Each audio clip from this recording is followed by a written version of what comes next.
호세아서의 그 결론 부분, 그리고 결론적인 말씀을 저희가 지금 살펴보고 있는 중에 있습니다. 어제는 여호와의 도가 과연 무엇인가, 이 부분을 비교 종교학적인 차원에서 설명을 해드렸습니다. 도대체 4대 종교가 어떻게 형성이 되었는가?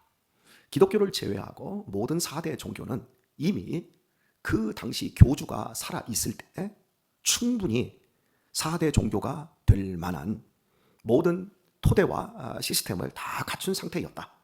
그러나 기독교는 33살의 청년이 3년 동안 3년간의 가르침 이후에 그 시대의 체제가 그를 받아들이지 못하고 죽여버렸다.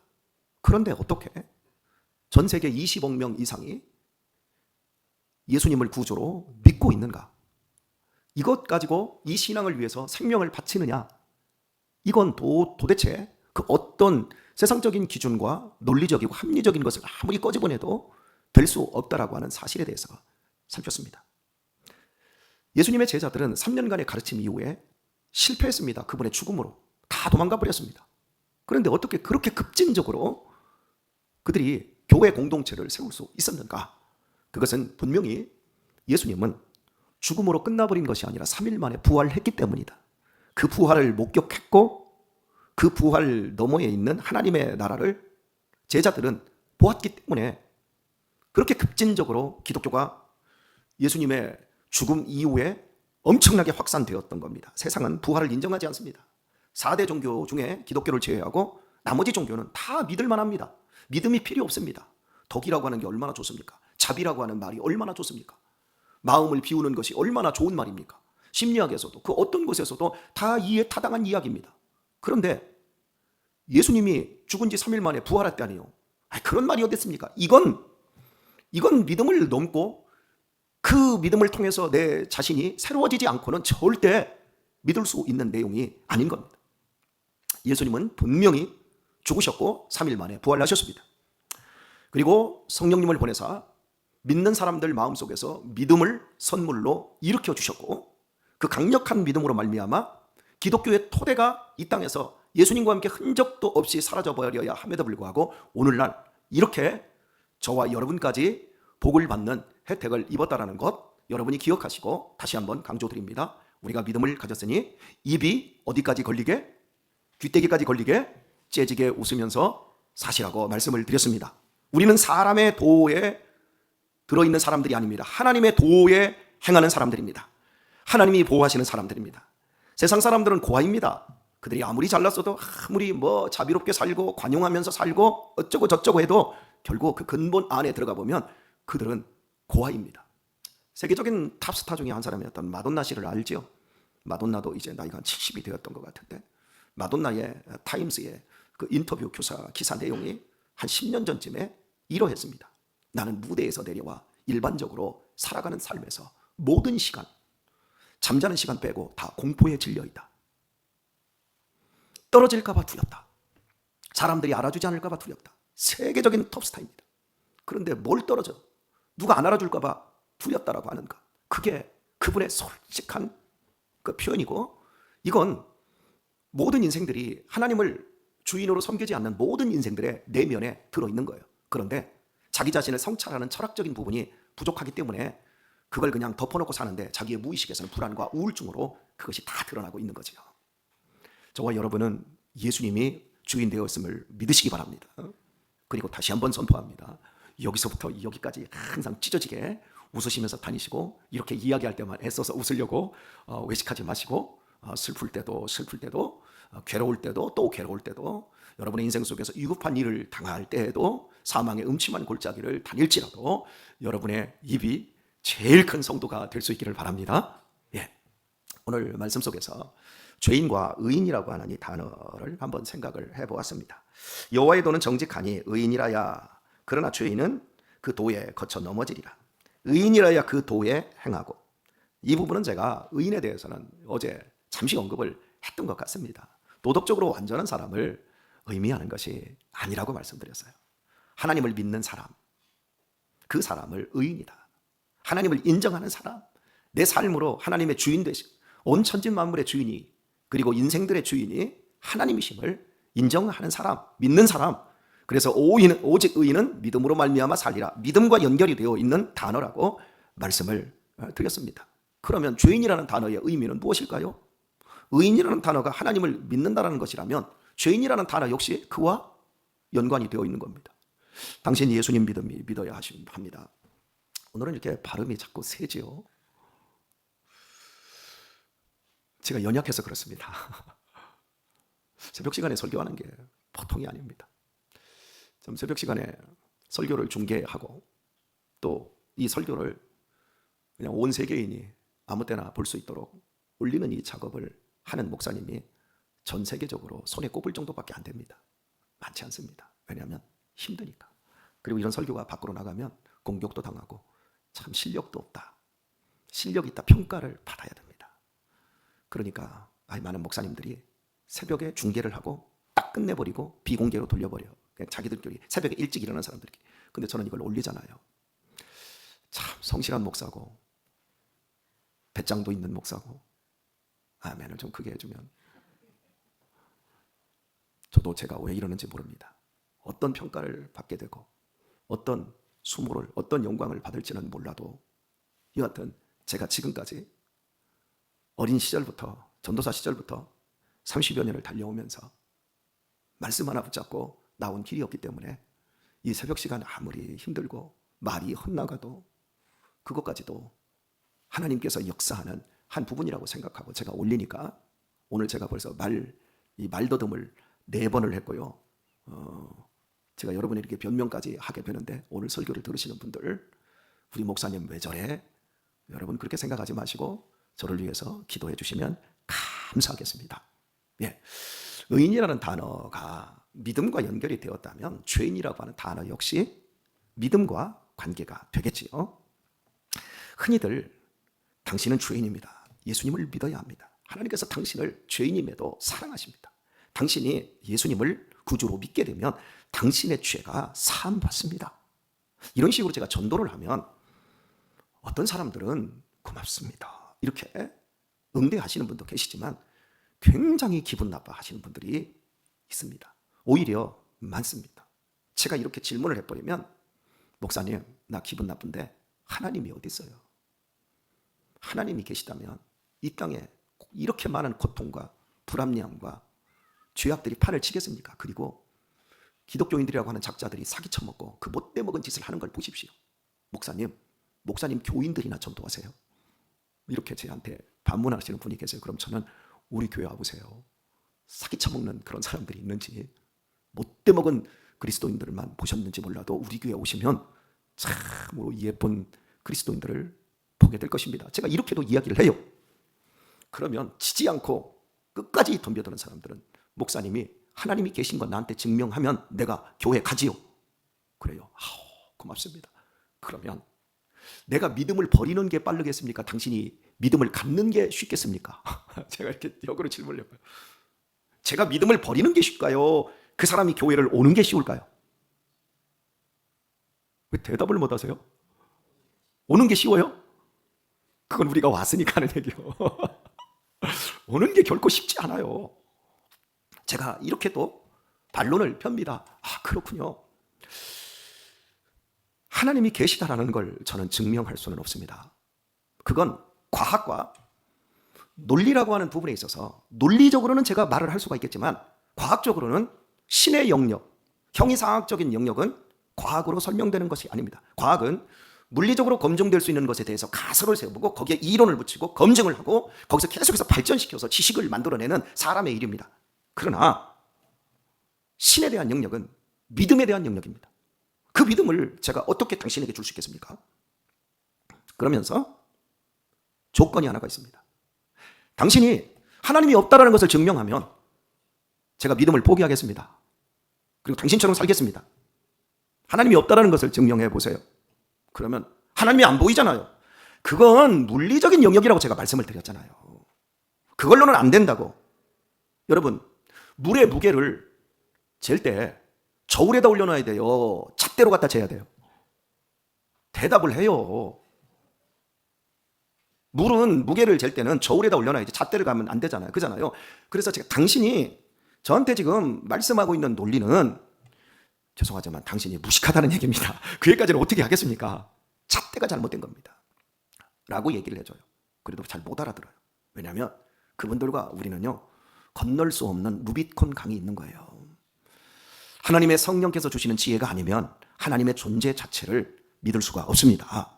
인간은 모두 영적으로 죽어 있습니다. 어리석은 사람들입니다. 그게 죄인이라는 거예요. 그러면 조금 더 이 얘기를 합시다. 하나님이 계신 거, 안 계신 것을 어떻게 증명합니까? 제가 물어요. 그러니까 이건 하나님이 계신 것도 과학적으로 증명해낼 수가 없고, 하나님이 없다라는 것도 과학적으로 증명해낼 수 없고, 이건 믿음의 영역인데 당신은 안 믿고 있는 거고 나는 믿고 있는 거고, 그러니까 당신이 안 믿는 것도 믿음이고 내가 믿는 것도 믿음입니다. 맞지요? 그러면 제가 한 가지만 여쭤보겠습니다. 예수님을 믿는 사람들이 건강하고 더 경건하고 행복하게 삽니까? 예수님을 믿는 사람들이 더 건강하고 더 행복하게 화목하게 사는 것 같습니까? 예수님 믿는 사람들이 그래도 행복하고 가정생활 잘하고 튼실하지요. 믿음은요, 의미를 찾아야 되는 겁니다. 어떤 게 더 삶의 이로움과 훌륭함과 깨끗함을 주는지. 목사가 술, 담배 합니까? 목사가 자기 부인 팹니까? 목사들이 훨씬 가정적으로 훌륭하게 살지 않습니까? 믿는 게 좋겠습니까? 안 믿는 게 좋겠습니까? 그러면 믿는 게 좋겠네요. 그런데도 안 믿습니다. 그게 죄인입니다. 조금 더 나가볼까요? 목사님, 하나님이 사랑이시라며 왜 천국과 지옥을 만들어 놓고 누구는 천국 보내고 누구는 지옥 보냅니까? 그거 사랑입니까? 그럼 제가 그럽니다. 천국과 지옥을 만들어 놓으셨는데 천국과 지옥은 누구가 냐면 악한 마귀들, 악한 자들, 그 악한 마귀와 그를 따르는 추종 세력들이 가는 곳입니다. 당신을 위해서 만든 것이 아닙니다. 사람을 지옥에 보내려고 만들지 않았는데 지옥은 사람이 자기 발로 걸어가고 자기가 선택해서 가는 것입니다. 뭔 소리인지를 못 알아들어. 여러분은 이해가 됩니까? 하나님이 좋은 사람은 하나님이 계신 천국으로 가는 거예요. 그건 우리의 선택이에요. 그런데 하나님이 싫은 사람들, 하나님이 없어, 내 맘대로 살아, 내가 주인이야, 내가 내 쾌락과 내 욕망을 위해서라면 못할 짓이 없어, 자기가 잣대이고 자기가 기준인 사람들, 그 사람들은 하나님과 이 땅에서부터 벌써 떨어져 있어요. 그들이 가는 길은 어디입니까? 마귀를, 그 추종자들을 위해서 만들어 놓은 그곳으로 갈 수밖에 없는 자기 선택인 거예요. 하나님이 보내는 게 아니에요. 하나님은 그곳에 못 가게 하기 위해서 예수님을 이 땅에 보내주셔서 우리를 대신하여 지옥에 떨어질 그 죄의 형벌을 대신하여 십자가에서 죽으셨습니다. 믿기만 하면 되는 거예요. 조금 더 나갑시다. 세상 사람들이 시비를 거는 부분에서 왜 하나님이 에덴 동산을 만들었으면 그걸로 좋지, 왜 선악과를 만들어서 우리를 그렇게 망하게 만들었습니까? 여러분 생각해 보셨죠? 여러분 가운데도 질문해 보시면, 왜 선악과를 만들어서 분명히 그 선악과를 따먹고 죄를 지을 줄 하나님이 알았어요? 몰랐어요? 몰랐다고 하면 하나님 아니에요? 알았어요. 알았는데 왜 만들어 놨느냐? 그 먹지 말라고 하니까 더 먹고 싶지. 책임은 누구 책임이에요? 하나님 책임이라는 거죠. 그거 왜 만들었을까요, 여러분? 인간을 골탕 먹이려고? 아니요. 이 세상을 보세요. 우리가 살고 있는 지구라는 환경을 보세요. 이 신선한 공기, 무생무취의 물. 인간은 물을 못 만듭니다. 여러분, 물에 질립니까? 물이 질리지 않는 이유가 뭔지 아세요? 색깔이 없고요, 냄새가 없고요, 맛이 없기 때문에 그런 거예요. 인간은 공기를 못 만듭니다. 봄, 가을, 겨울이 옵니다. 사시사철 연한이 주어집니다. 씨를 뿌리면 어떻게 씨가 발화를 하고, 같은 씨는 다 조그만한데 어떤 건 밀이 되고 어떤 건 보리가 되고 어떤 건 쌀이 되고 어떤 건 찹쌀이 되고, 씨가 거의 비슷한데 어떤 건 사과를 맺고 어떤 건 이 기가 막힌 이 오묘함, 이걸 우리들이 누리면서 살아요.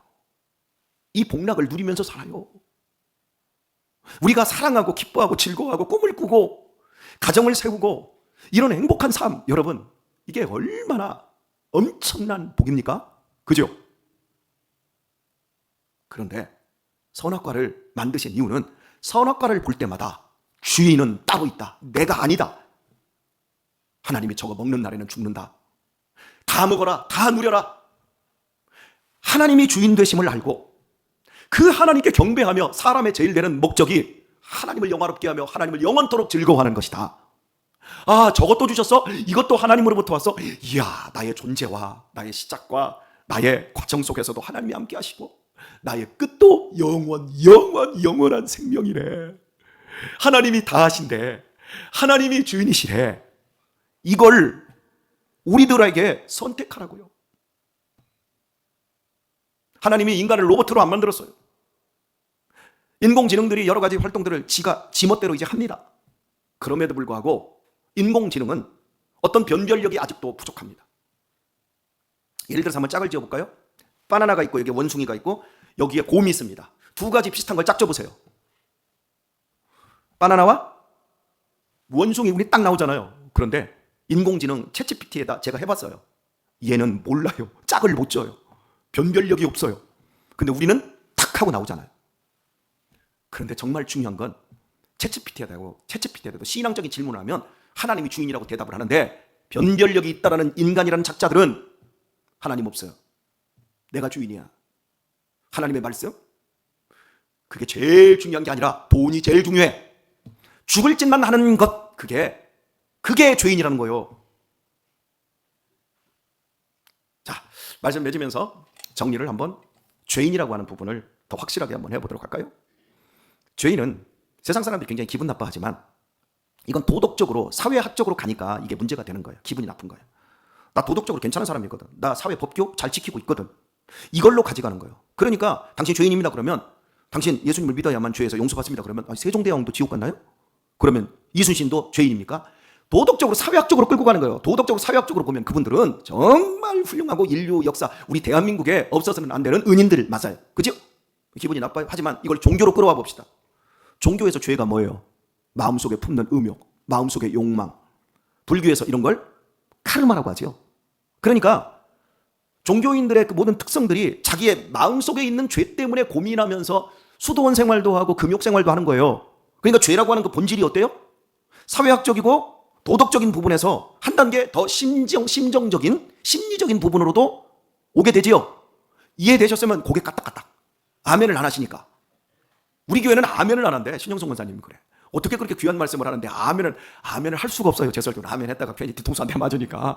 그러니까 고개라도 끄덕끄덕 하시면 살아있다라는 표정은 될 수 있는데 그것도 안 하고 눈만 멀뚱멀뚱 뜨고 계시니 이걸 지금 맹꽁이가 맹꽁맹꽁 하려고 하는지 뭐 알 수가 없으니까. 예, 이해하셨죠?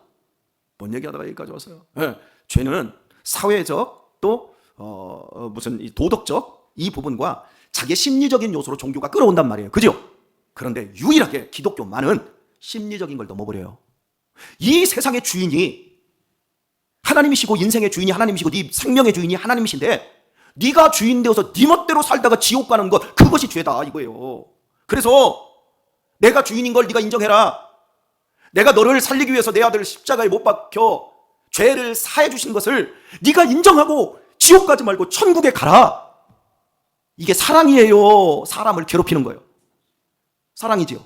사랑인데 이걸 사랑으로 안 받고 기분 나빠 그걸로 받는 것 이게 죄라고요. 이게 죄인의 전형적인 특성이라고요.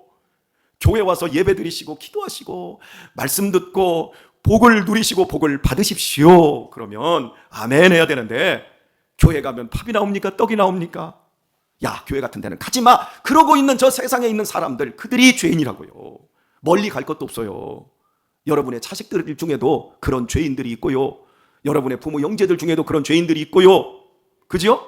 그래서 우리가 어떻게 해야 돼요? 하나님 은혜를 베풀어 주세요. 나 같은 죄인 구원하신 것처럼 저 같은 저 죄인들도 구원하여 주세요. 그리고 그들에게 가서 너 예수 안 믿으면 지옥 간다. 자꾸 이렇게 협박하지 마시고 여러분이 그걸로 설득이 안 돼요. 기독교 신앙은 그렇게 말로 설득이 되는 게 아니라 따라서 합시다. 사랑으로. 사랑밖에 없어요. 여기에 있는 입의 크기를 여기까지 갖다 붙이고 오른뺨 때리면 왼뺨도 대주고 오리 가자면 심리도 가지고 언제까지요? 도대체 얼마만큼 참아야 되는데요? 따라 삽시다. 예수님만큼. 그렇게 살아가는 사람이 의인입니다. 하나님이 주인이니까. 오늘도 우리에게 주어진 이 한날, 죄인들과 섞여서 살아가야 될 이 고단한 하루, 의인으로 감격하며 즐거워하며 멋진 하루 사시길 예수님의 이름으로 축원드립니다.